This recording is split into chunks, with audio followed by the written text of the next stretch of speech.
Hi student, welcome to my channel. I am Shivam. तो आज हम देखेंगे जो हमारी थ्योरम है पाइथागोरस थ्योरम। और जैसे आपको पता है ये बहुत इंपॉर्टेंट थ्योरम है एग्जामिनेशन पॉइंट ऑफ व्यू से भी और ऐसे भी क्वेश्चन के लिए भी। ठीक है, तो देखो सबसे पहले देखते हैं इसकी स्टेटमेंट। और एनसीईआरटी की बुक में जो ये थ्योरम 6.8 करके है टॉपिक हमारे पास। तो जब भी आपको पेपर में आएगी या तो सीधा लिखा होगा state and prove Pythagoras theorem या फिर इसकी स्टेटमेंट दी होगी। अगर स्टेटमेंट नहीं दी है तो फिर आपको जैसे पेपर में अटेम्प्ट करना है तो सबसे पहले इसकी स्टेटमेंट लिखनी है। फिर जैसे बाकी थ्योरम में हमने लेकर देखा था, सबसे पहले हम स्टेटमेंट लिखेंगे, फिर टू प्रूव, फिर उसके बाद अगर कोई कंस्ट्रक्शन का पार्ट है तो वो देंगे और उसके बाद फिर प्रूफ देखेंगे उसका। ठीक है, तो देखो सबसे पहले इसकी स्टेटमेंट देखते हैं। तो स्टेटमेंट में हमें बोला हुआ है in a right triangle the square of hypotenuse is equal to the sum of other two side. ठीक है, बिल्कुल सिंपल सी इसकी स्टेटमेंट है। अब देखो डायग्राम से इसको समझते हैं। तो यहाँ पे देखो ये हमारे पास एक राइट एंगल ट्राइंगल है। अब सभी को पता है कि राइट एंगल ट्राइंगल में एक एंगल 90 डिग्री का होता है। तो देखो इस ट्राइंगल पे पॉइंट बी पे आपका 90 डिग्री का एंगल है, तो ये राइट एंगल होगी और 90 डिग्री के सामने में होता है हाइपोटेन्यूज। ठीक है, तो यानी कि जो एसी साइड हमारी वो हाइपोटेन्यूज है यहाँ पे। तो हमें प्रूव करना है, क्या प्रूव करना है? हाइपोटेन्यूज का स्क्वायर, यानी कि एसी का स्क्वायर इज इक्वल टू बाकी जो दो साइड्स हैं कौन कौन, ए बी और बी सी, उनके स्क्वायर के सम के इक्वल। ठीक है, तो ये था हमारा इसकी स्टेटमेंट। अब देखते हैं इसका प्रूफ। लेकिन इसका प्रूफ देखने से पहले एक और थ्योरम है हमारे साथ पास, इससे पीछे वाली थ्योरम 6.7। ठीक है, उसकी स्टेटमेंट और जो उसका रिजल्ट है उसमें यूज होता है। तो हम देखेंगे उसको पहले कि वो क्या थ्योरम है हमारे पास। तो देखो वो थ्योरम बोलती है हमारे पास सिंपल, अगर उसकी स्टेटमेंट देखें, if a perpendicular is drawn from the vertex of a right angle triangle to hypotenuse, then triangle on both side of the perpendicular are similar to the whole triangle and to each other। ठीक है, देखो statement को रहने दो, diagram समझो। देखो इसका सिर्फ रिजल्ट चाहिए हमें। इसमें बोला क्या है, कोई इस तरह से एक ट्राइंगल है हमारे पास ए बी सी। अगर हम क्या करें, जो इसका राइट एंगल है उसके वर्टेक्स से हाइपोटेन्यूज पे परपेंडिकुलर ड्रॉ करें। तो ये रहा राइट एंगल का जो राइट एंगल है उसका वर्टेक्स, और ये रहा हाइपोटेन्यूज। तो इस हाइपोटेन्यूज पे यहाँ से अगर हम कोई परपेंडिकुलर ड्रॉ करें इस तरह से, जैसे मान लो ये बी डी यहाँ पे परपेंडिकुलर आ गया है, तो अब दिखती बात है यहाँ पे तीन ट्राइंगल बन रही है। एक के बाहर से देखो ग्रीन वाली ट्राइंगल थी ना, एक ये बन गई नंबर 1, नंबर 2 ये छोटी वाली इधर और नंबर 3 ये इधर।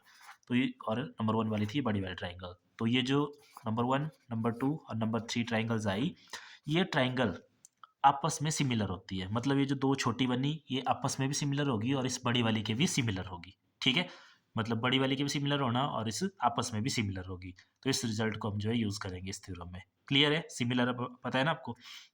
बाकी ज़्यादा देखो इस थ्योरम में ही देखते हैं हम। तो देखो जब हमने पाइथागोरस थ्योरम का प्रूव करना है तो आपने एक काम करना है, इसमें सबसे पहले कंस्ट्रक्शन कर देनी। क्या कंस्ट्रक्शन होगी? जैसे अभी हमने यहाँ पे देखा कि जो राइट एंगल होता है उसके वर्टेक्स से हम हाइपोटेन्यूज पे परपेंडिकुलर ड्रॉ करते हैं। तो ये रहा आपका राइट एंगल, इसके वर्टेक्स से इसके हाइपोटेन्यूज पे एक परपेंडिकुलर ड्रॉ कर देंगे हम।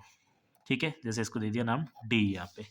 तो कंस्ट्रक्शन में हमारा पार्ट आ गया सिंपल कि draw B D perpendicular to hypotenuse लिख दो या इसका नाम लिख दो जो साइड है ए सी।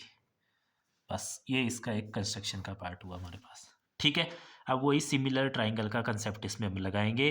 तो देखो सबसे पहले यहाँ से एक छोटी ट्राइंगल उठाएंगे। ठीक है, जिसमें नंबरिंग कर देते हो ना, एक ये छोटी वाली होगी और ये नंबर 2 होगी छोटी वाली। अब एक बार एक छोटी को बड़ी वाली के सिमिलर प्रूव करेंगे, दूसरी बार दूसरी छोटी को सिमिलर के, मतलब प्रूव नहीं करना हमने, क्योंकि ये थ्योरम बोलती है पीछे वाले जो भी हमने देखा कि ये जो है इसकी सिमिलर होती है, हमने उसका रिजल्ट यूज़ करना। तो देखो अगर हम बात करें यहाँ से इस छोटी ट्राइंगल को उठाएं, तो देखो अब देखो यहाँ पे नाम लिखने का इनका ध्यान रखना। मैंने आपको बार बार बोला है कि कन्ग्रुएंसी और सिमिलरिटी के टाइम नाम वैसे ही लिखने हैं जिस तरह से वो क्रॉसपॉन्डिंग साइड इनकी सिमिलर होती है उसी तरह से। जैसे देखो कन्फ्यूज नहीं होना, छोटी वाली ट्राइंगल आप ध्यान से देखो, बी से हमने परपेंडिकुलर किया ना इधर ड्रॉ, इस हाइपोटेन्यूज पे जो है ये परपेंडिकुलर है ये बी डी लाइन। तो इसका मतलब है इस साइड भी 90 डिग्री एंगल बना रही है, इस साइड भी 90 डिग्री का एंगल बना रही है। ठीक है, तो अगर हम इस वाली छोटी ट्राइंगल को बनाए तो ये ट्राइंगल देखो कुछ इस तरह से रही होगी आपकी, ये इस तरह से, ये इसका डी वाला पॉइंट और ये रहा आपका ए वाला और ये लाइन है ऐसे, ये बी वाला नीचे। ठीक है, घुमा के बनाया मैंने इसको, क्योंकि ये जो थी देखो डी पे थी आपकी राइट एंगल, ये डी पे राइट एंगल है। तो अब हमने ये नंबर 1 वाली इसको इस बड़ी वाली के सिमिलर लिखना है। तो देखो अगर हम बड़ी वाली में लिखते हैं कि ट्राइंगल, बड़ी वाली का नाम अगर देखो हम यहाँ से चलते हैं ए बी सी, ए बी सी, तो ये किसके सिमिलर होगी? तो देखो ए तो इनमें कॉमन है, तो यहाँ पे भी हमें ए से चलना पड़ेगा ना, ये कॉमन पॉइंट है क्योंकि सी तो इस छोटी वाली में है ही नहीं। तो ए, ये वाला पार्ट देखो इस वाले पार्ट के सिमिलर आ गया, तो यहाँ तो ए से ही नाम स्टार्ट करना पड़ेगा। फिर देखो बड़ी ट्राइंगल में हम ए से गए थे बी की तरफ, बी था हमारा राइट एंगल, तो अब छोटी वाली ट्राइंगल में जो राइट एंगल है वो है डी की तरफ, तो अब जाना पड़ेगा इसमें, तो यह आ जाएगा ए डी बी। ये रखना ध्यान, ठीक है। मतलब कई बच्चे गलती कर देते हैं कि उन्होंने लिखा ए बी सी ये similar to A B D, वो गलत हो जाएगा क्योंकि ए बी सी है सिमिलर आपके ए डी बी के, ठीक है। वो क्रॉसपॉन्डिंग साइड वाला ध्यान रखना आप लोगों ने। तो बस अब जब ये आपने नाम बिल्कुल सही लिख लिया तो आपको पता है सिमिलर ट्राइंगल की प्रॉपर्टी क्या होती है कि इनके जो क्रॉसपॉन्डिंग साइड्स हैं उनकी रेशो सिमिलर होती है, ठीक है, इक्वल होती है। तो यहाँ से हम साइड लें, अब देखो अब आपको इस डायग्राम में देखने की जरूरत नहीं अगर आपने नाम बिल्कुल सही लिखा है। जैसे पहली साइड क्या आएगी ए बी, इसके नीचे क्या ले लें हम, दूसरी साइड आएगी ए डी यहाँ से, ठीक है, मतलब दूसरी बार ट्राइंगल की पहली साइड। ये किसके इक्वल होगी, जो इनकी दूसरी साइड है that is B C by यहाँ से डी बी, और थर्ड साइड कौन आएगी इसकी ए सी, और इसकी थर्ड साइड आएगी ए बी, ठीक है। मतलब जैसे इस वाली के क्रॉसपॉन्डिंग ये वाली, इस वाली के क्रॉसपॉन्डिंग ये बड़ी वाली, और इस वाली के क्रॉसपॉन्डिंग ये वाली, ठीक है, राइट एंगल वाली। क्लियर हो गया इतना। अब देखो यहाँ पे थोड़ा सा क्या करना, हम हमेशा क्या करते हैं जो हमारा रिजल्ट होता है ना उसको ध्यान में रखते हुए कुछ भी काम करते हैं। तो हमारा रिजल्ट है जिसमें चाहिए हमें A C square is equal to A B square plus B C square. तो यहाँ से देखो अगर हम थोड़ा सा देखें तो जो ए बी है, एक ए बी यहाँ है, एक ए बी यहाँ है, बाकी ये सारे सिंगल सिंगल है, ठीक है। तो मतलब अगर हम इनको कंबाइन कर दें तो हमारे पास ए बी स्क्वेयर आ जाएगा। तो उसके लिए देखो हम क्या करेंगे, इस बीच वाले पार्ट को छोड़ देंगे अब, क्योंकि ये अब हमारे काम का नहीं है, ठीक है। इन दोनों पार्ट्स को ले लेंगे यहाँ से आ जाएगा A B upon A D is equal to A C upon A B. लेकिन एक चीज़ का आपने साथ में और ध्यान रखना, ये जो हमने सिमिलरली ट्राइंगल ये क्यों ली, इसका रीज़न दे देना जरूर यहाँ पे। तो इसका रीज़न क्या था, तो इसका रीज़न था पीछे वाली थ्योरम, तो इसमें आप लोगों ने जितना याद रह जाए उतना लिख देना। तो जैसे देखो because when perpendicular are drawn, थोड़ा सा रीज़न लिख देंगे इसका यहाँ पे, परपेंडिकुलर आर ड्रॉन फ्रॉम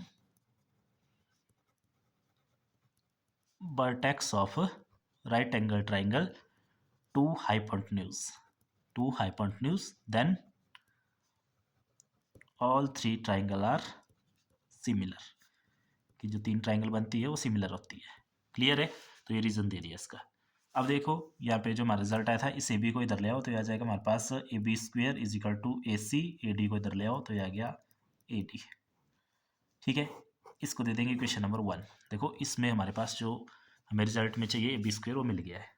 अब देखो दूसरा काम क्या करेंगे, दूसरा काम वापिस पहले इस छोटी वाली को बड़ी वाली की सिमिलर प्रूव किया था, अब ये जो दूसरी छोटी वाली है इसको लेंगे, तो इसको भी पहले देखो बना लेते हैं हम। तो दूसरी ये है ना डी पे राइट एंगल है, ये भी देखो ऐसे, ये इस तरह से, इसका ये पॉइंट डी है, नीचे कौन सा पॉइंट है इसका सी, और इधर कौन सा पॉइंट है इसका बी पॉइंट है, घुमा के बनाया मैंने, ठीक है। तो ये आई दूसरी वाली, तो इसका भी देखो बड़ी वाली के साथ ये सिमिलर कैसे आएगी, थ्योरम तो यही लगेगी, यही आएगा ना इसका रीजन भी, ट्राइंगल ए बी सी, ठीक है, ए बी सी लिख दो। या और ज़्यादा सिंपल अगर आपने करना कि कोई कन्फ्यूज़न ना हो तो देखो अब इनका कॉमन पॉइंट है सी, यहाँ भी सी है यहाँ भी सी है, तो इसका नाम हम सी से जो स्टार्ट करते हैं इस तरह से देखो सी बी ए, तो इसका नाम हम लिख देते हैं सी बी ए, बड़ी वाली का लिख सकते हैं ना C B A, similar to common point C. अब देखो यहाँ भी बी में पता जाना, ठीक है, क्यों, क्योंकि सी से गए हम बड़ी वाली में राइट एंगल की तरफ, तो यहाँ छोटी वाली में भी हम सी से जाएंगे राइट एंगल की तरफ, दैट इज डी, तो सी डी और लास्ट में आ गया बी। क्लियर, रीजन ये सेम आपने मेंशन कर देना एग्जाम में ये वाला, ठीक है। नाम का पता लग गया ना, क्यों, क्योंकि बड़ी वाली में चले थे हम सी से राइट एंगल की तरफ, तो छोटी वाली में भी हमने जब सी पॉइंट पकड़ा कॉमन तो उससे राइट एंगल की तरफ चलना था जो कि डी था, तो सी डी बी, ठीक हो गया। अब वापिस वही, अगर सिमिलर है तो इनके जो साइड्स होंगी क्रॉसपॉन्डिंग साइड्स उनकी रेशो सिमिलर होगी या इक्वल होगी। तो यहाँ से अगर हम पहली साइड लिखें तो सी बी अपॉन यहाँ से लिखें C D is equal to अगली साइड क्या आएगी बी ए और अगली आएगी डी बी, ठीक है। अगर आप लोगों को ये साइड नहीं आती लिखने तो देखो ऐसे बनानी साइड, पहली साइड बन गई देखो सी बी, दूसरी बन जाएगी बी ए और तीसरी बनती है फिर इसको और इसको लेके, मतलब सी ए या ए सी। तो यहाँ से तीसरी बनेगी अब सी ए या ए सी लिख दो और नीचे सी बी या बी सी लिख दो, एक ही बात है, ठीक है। अब वापिस रिजल्ट की तरफ चलते हैं, तो देखो यहाँ पे हमें ए बी स्क्वेयर मिल गया था। अब बी सी स्क्वेयर और ए सी स्क्वेयर है, तो यहाँ पे भी अगर आप थोड़ा सा देखें तो यहाँ पे भी देखो बी सी है, यहाँ पे भी बी सी है, बाकी ये सारे सिंगल सिंगल है। ठीक है, तो मतलब यहाँ पे भी इस बीच वाले पार्ट्स को हम छोड़ देंगे, क्योंकि ये तीनों इक्वल है, तो इसका मतलब ये इसके इक्वल है और ये इसके इक्वल है, तो ये आपस में तीनों इक्वल है।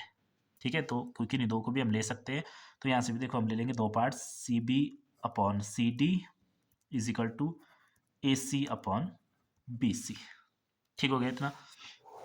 इसके बाद देखो मैं यहाँ लिख रहा हूँ, अब क्या करेंगे, इसको ले जाओ इधर, ये भी सी बी है, यानी कि बी सी ए की बात है, तो B C into B C हो गया हमारे पास B C square is equal to इधर हो गया ए सी इंटू सी डी। ठीक हो गया इतना, ये आ गया हमारे पास इक्वेशन नंबर 2। ठीक है, 1 आई थी हमारे पास, ये 2 आई थी हमारे पास ए, और अगर हम इनमें ध्यान दें तो जो हमारी राइट हैंड साइड थी वो इनमें मिल गई हमें, ए बी स्क्वेयर यहाँ है, बी सी स्क्वेयर यहाँ है। अब रही हमारी ये थर्ड साइड। ठीक है, तो अब देखो क्या करेंगे, ये जो इक्वेशन 1 है इसको 2 में ऐड कर देंगे, इक्वेशन 1 + 2। ठीक है, तो कर दो इनको ऐड। तो आपको पता है लेफ्ट हैंड साइड लेफ्ट में ऐड होती है, जैसे यहाँ पे बी सी स्क्वेयर है प्लस इसमें ए बी स्क्वेयर है, आगे पीछे लिख सकते हैं क्योंकि आपको पता है एडिशन कम्यूटेटिव होता है। और दूसरी राइट हैंड साइड है इसकी A C into C D plus इसकी है A C into A D, A C into A D. इसको ऐसे रहने दो, B C square plus A B square is equal to, यहाँ से देखो ए सी कॉमन है हमारा, तो ए सी कॉमन, अंदर क्या बच गया सी डी प्लस यहाँ से बचा A D, C D plus A D. ठीक है इतना। अब देखो B C square plus A B square is equal to A C, इसको ध्यान से देखो, C D plus A D ये क्या है, नहीं लग रहा पता, कोई बात नहीं, डायग्राम में चलो देखो, सी डी, सी डी ये वाला पार्ट यहाँ से लेके यहाँ तक सी डी है, ए डी ये यहाँ से लेके यहाँ तक ए डी है, तो सी डी और ए डी क्या है हमारे पास, C D plus A D क्या बना रहा है, ये बड़ी वाली साइड जो कि किसके इक्वल है, ए सी के इक्वल, तो C D plus A D को हम क्या लिख सकते हैं, ए सी लिख रहे ना, because C D plus A D is equal to A C.